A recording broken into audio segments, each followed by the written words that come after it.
Thanks so much for your time. I am Pius Kojo Baka. This evening, the Securities and Exchange Commission is cautioning the public against investing in digital product cryptocurrency. This is coming after the Commission some years ago issued a warning to the public about the dangers of investing in virtual currency. Speaking to Joy Business, Director General of the Securities and Exchange Commission, Reverend Daniel Ogbami-Tete, says they are still undertaking some industry engagements before it comes up with the needed regulations. I think, was it in 2018 or 2019, one of the years, I can't remember now, we did issue a caution statement, if you like, to the market saying that crypto assets are not regulated by the SEC, and so if you dabble in it, you are basically on your own. And, that is our position. But I can tell you that even back in the day, we had an open mind.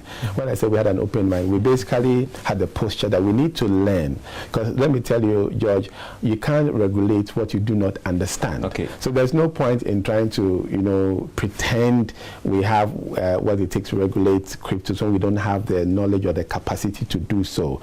So after issuing that statement, we have been taking steps to deepen our capacity, our ability to understand the space, so that then it can lead us to creating or crafting the right regulatory framework. And I can tell you also that we have been, we belong to IOSCO. IOSCO is the International Organization of Securities Commissions, and it's a global standard setting body for securities regulators like the SEC Ghana.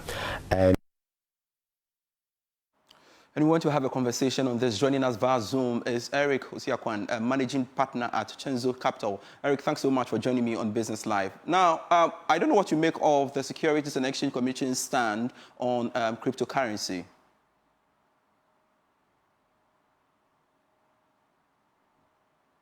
Unmute for me, Eric. Good evening, and thank you very much for having me on the show, and glad to be on the screens with you and with your viewers and listeners. I think that the position of the SEC is to be expected as a regulator. I think since they issued a warning, they've been sort of taking steps to understand the space. The crypto space is very complicated and complex. So the idea of we want to understand it in order to create a necessary framework and want to engage sort of globally with other the rest of our counterparts before putting the regulatory frameworks in place. It's a good approach. The only thing that time is of the essence because day in, day out, people are sort of engaging in the trading of cryptocurrencies. And so in the absence of regulatory environment, things can go north or things can go south. But if you look at the interest, it's been growing very strongly. There's more and more activities in the space. In some sense, you say it's good for innovation because sometimes if you have too much regulation, it can stifle innovation. So maybe it creates room for people to be able to innovate. But you definitely do need a framework within which you want to minimize sort of the downside. People been taken advantage of because they think it's an easy way to make money, like all the schemes that we've seen, and then they end up not seeing that kind of outcomes. And so from that perspective, it's important that there is some framework. But also more importantly is that there needs to be more education. I think the Director General mentioned that. I think they need to really step up that effort in getting people up to speed, create a framework for me to understand these new sort of asset classes, and getting people to realize that with every asset class comes its own risk. So you need to be in a clear state of mind and understanding that, whilst it may present high returns, it also has a high risk.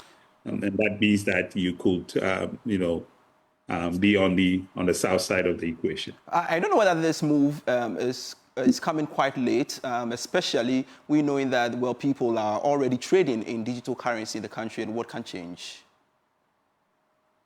In one sense, you could say that because, people are already dabbling a lot, and one of the main elements is sort of moving money across borders. People are using it in ways to move money.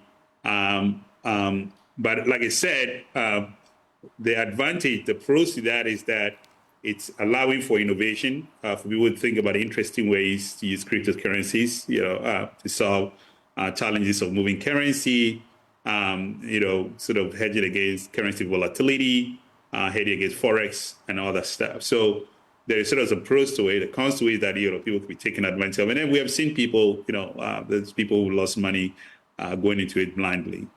So yes, I think that time is of the essence. But also, the important thing is that the SEC needs to really consult widely with the stakeholders involved. So this kind of consultation should not be limited to very few stakeholders, because you want to have the buy-in of the community, and you want to have frameworks for regulation that are widely takes wide entire positions of the various actors into consideration. So the question would be, how wide is the consultation? How deep it is? What are the issues that are emerging? And thirdly, it's important to also understand the local context or the Pan-African context of how these cryptocurrencies are being used, because context matters a lot in these things. All right. Thank you so much, Eric Osiakwan. We are indeed grateful for joining us here on Business Live, speaking to us. And we want to stay a while longer within the space because the head of fintech at the Bank of Ghana, Kwame Opong, has advised stakeholders in the digital payment ecosystem to provide affordable pricing payment channels for consumers. He disclosed that inconsistent pricing is hampering innovation and discouraging people from using digital platforms. More in this report.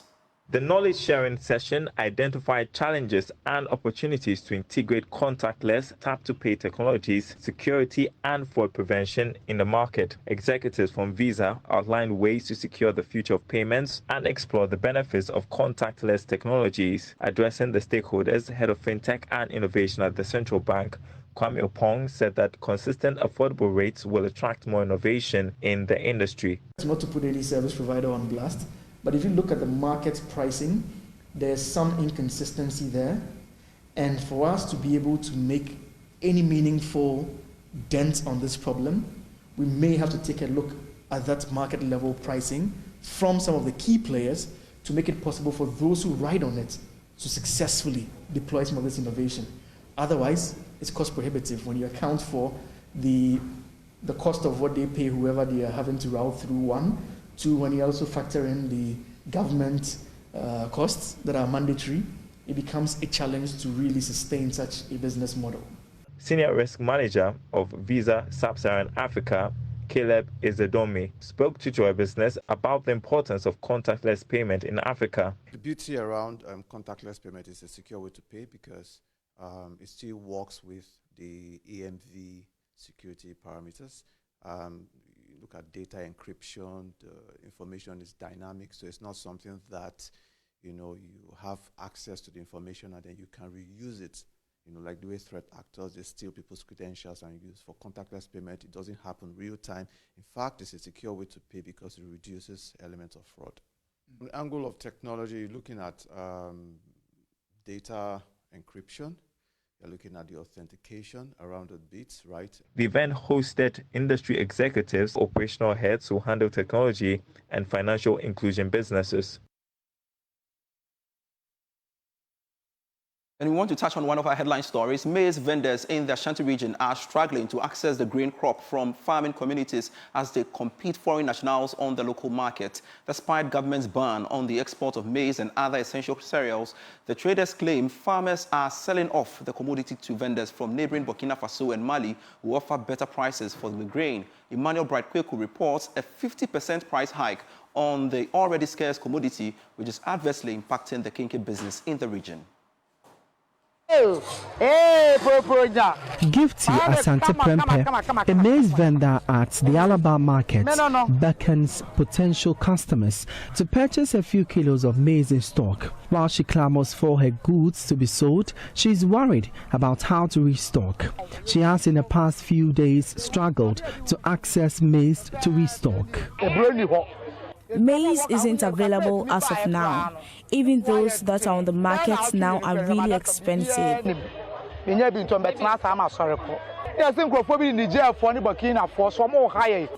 Some Nigerians and Burkinabés are really worrying us.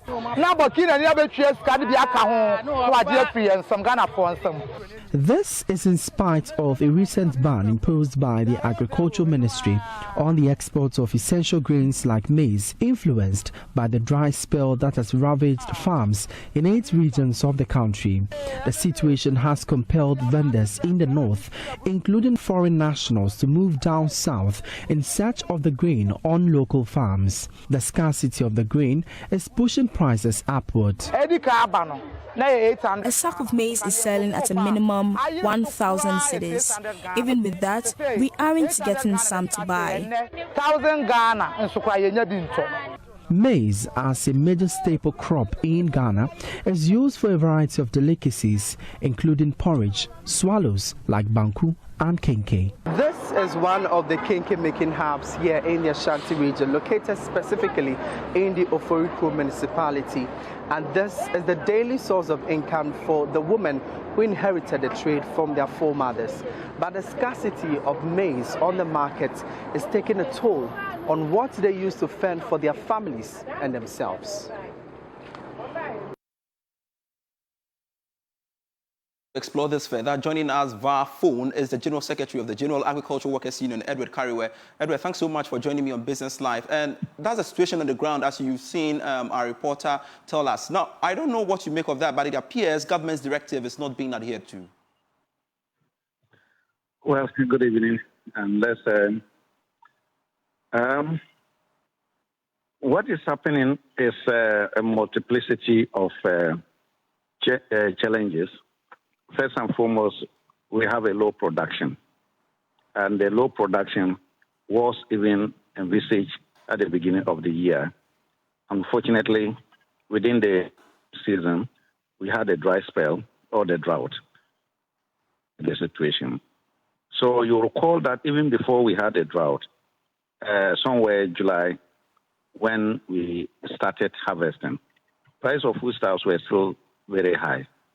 And they were increasing, which was not in line with the normal trend of things that we know. So what is happening now, we indeed expected that food prices will be high. But then if you take business people, they would like to mop up as much as they can. And because our countries, there's now this ECOWAS protocol on movement of goods and human beings. So the Burkinabés have equal right, like Ghanaians have the right to move to other countries to buy. And it is only this time that their presence appears to be unhealthy for us in Ghana because we don't have enough grain. And they have come to buy it, and then we don't have enough in the country. But the situation whereby we had enough and the maize price falls to a low level, there's nobody to pick it up. So when they come, they serve a situation for the farmers. So again, but you ask the question directly as to whether the government ban is not being adhered to. I think government will be in the better position to answer this question. But what is clear is that the ban is not adhered to. If it were adhered to, or if it was being enforced properly, then we will not have the Burkinabés coming in to buy and take it away. And what do you mean? What do you mean? Sorry, engage me, please. What do you mean when you say government is not enforcing the directive effectively? Because government came to announce some number of measures, which includes banning the export of grain, and then also saying that they were going to police our borders to make sure that grains are not exported. So if today we are experiencing foreigners coming into the country to buy. When they buy, they are not going to leave it in the country. They are going to take it away. So if they know very well that they cannot come buy the grain and take it back to their countries, they will not even come. So the fact that we are experiencing them buying all over is a testimony that the ban is not properly enforced. But we are concerned that, well, this development could worsen the existing challenge of dry spell that has affected parts of the country. Don't you think so? Well, once food is produced, it takes a long time before you produce another one because there's a gestation period. and more importantly, because, or more so, because we depend on the rain-fed agriculture, up to over 90% of our food production, is to say that when the rains are not there, you cannot cultivate, you cannot produce. So this will certainly aggravate our situation. But that is also the reason why we must find some more innovative ways of, novel ways of dealing with these shortages, rather than complying or adhering to the long-term old age approach of banning. Now, why would farmers want to sell to foreigners? It means the price is low. Is there any pricing or marketing mechanism whereby farmers can break even, or farmers' produce can be channeled to a particular area, market center? We don't have that in Ghana. Farmers are left on their own to market their goods. So they will sell to anybody who gives them the highest price.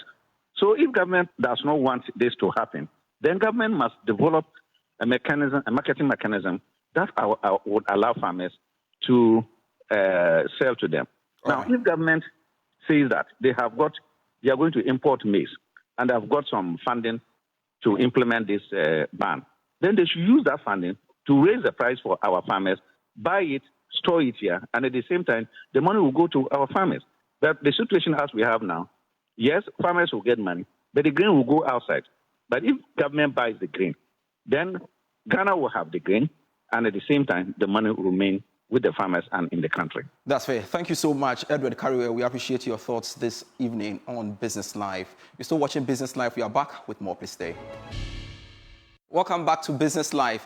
The third mini fair for this year's EcoBank Joy News Habitat Fair has finally opened at the Good Park at the Accra Mall. The three-day event will offer patrons all their housing needs and some mouth-watering deals. Here are some exhibitors sharing their expectations with my colleague James Eshen. So the third mini fair of this year's EcoBank Joy News Habitat Fair has kicked off here at the Good Park here in Accra Mall, and this three-day event is where any potential homeowner would get solutions to any of his or her housing needs. Right behind me, you can see some nice cars here. I am here with Triton Motor Limited. Their marketing manager. They will be telling us what they bring on board this year, their expectation for this particular third mini fair. Talk to me. Triton Motors Limited, what are you guys? Since it's motor, I should believe it's cars you guys dealing, but what exactly are you bringing on board this time? Yeah, no, so don't worry. Okay, thank you very much. So we always look forward to the Habitat Fair. We always participate in it. This year we are bringing on board some newly launched brand, which is the JEC brand, inaugurated on the 23rd of August by Triton Motors Limited. So we are here to display our flagship products. As you can see, behind me is the JSX, which is the flagship product amongst the SUV within our Ghanaian market. Behind me is the Jack T9, which is a third generation pickup. It's a 2.0 diesel, and we're also here to display this. We also have other range of vehicles that we haven't brought to the fair. So if you are around or you are watching this, please come by the Good Park at Accra Mall to come and interact with our vehicles that we have here. They are good, the prices are also very affordable. And the safety features that these vehicles have to offer are unremarkable. Right, so this is from Triton Motors Limited, and there are quite a number of them here who happens to be exhibitors for this year's mini fair. I mean, the third mini fair for this year's EcoBank Joy News Habitat Fair. I'll be going straight to some of them to know what is their expectation this time and what they also bring on board. Tino Solutions, what do you guys do? Okay, so Tino Solutions, we are into renewable energy. That's we do solar. So we sell solar accessories to installing companies, and then do residential projects and commercial projects as well. Why should I come to Tino Solutions? Yes, you have to come to Tino Solutions because we will solve your energy needs. We want to put you on the train of going zero when it comes to your energy consumption. So let's make use of the sun that God has blessed us with, and then ride upon it to save more money. All right, so this is Tino Solutions. From solar panels, let's move straight to Global Lighting Center Limited. Seeing quite a number of lighting systems or solutions here. Hi, Global Lighting. This is the third mini fair for this year's EcoBank Journeys Habitat Fair. What are you guys bringing on board? What was your expectation? Today happens to be the first of the 3 days we have in this mini fair. What should we expect? Okay, just like always, Global Lighting, we brought some of our lighting staffs here. We have the electricals and the lighting and fittings and its accessories as well. This year we are expecting a great deal. We are expecting something massive here at the first mini fair at the Accra Mall. This is the first time being taking part at the Accra Mall, and looking at the crowd that is at the car park and inside the mall, we are expecting great people to come troop in here to come and look at what we have. What we are doing this time around, we brought some items that are for sale here with the bulbs, with the adapters. We also have the spotlights and few of our outside and inside lights that we are selling here at the branch at a discounted price. Because of the fair, we've discounted most of the things that we are selling here. Now, I'm seeing some interesting bulbs here. How different is this to, the normal ones we've already been seeing out there? Energy saving is very important. Because of, you have to save energy and also have to save you money as well. So the bulbs that we have here, they are of a good quality and of high wattage. This one, for instance, is 8 watts LED lights and the filaments. What it does is it gives you that warm feeling in your room, so that, and also when you use this light outside, because of the nature of its warmness, it doesn't attract insects on it. So we are a real estate development company. We develop both luxury in prime areas and also in Tema. So Dev Charcoal Woodlands is actually a newly launched project, as well as the Address Hotel. So it's actually the first of its kind in Accra. People wonder, they see hotels. The tourism and hospitality industry is really booming. So we decided to launch an opportunity that investors can also invest in this tourism sector. So we launched a hotel tower. So you can own a hotel room for just under $100,000, which is $79,000. And then we have a flexible payment plan for up to 3 years. Same with the Woodlands. It's a gated community in Dawinya. Safety. And you can visit the EcoBank Journeys Mini Fair at the Good Park near Accra Mall, which is of course underway, and it will end on 15th September from 8 a.m. to 8 p.m. daily, and admission is free. Be there to engage with various stakeholders in the housing value chain. EcoBank Journeys Habitat Fair, get a house, make it a home. I am Pius Kojobaka. Thanks so much for your time. Beyond the Numbers is next.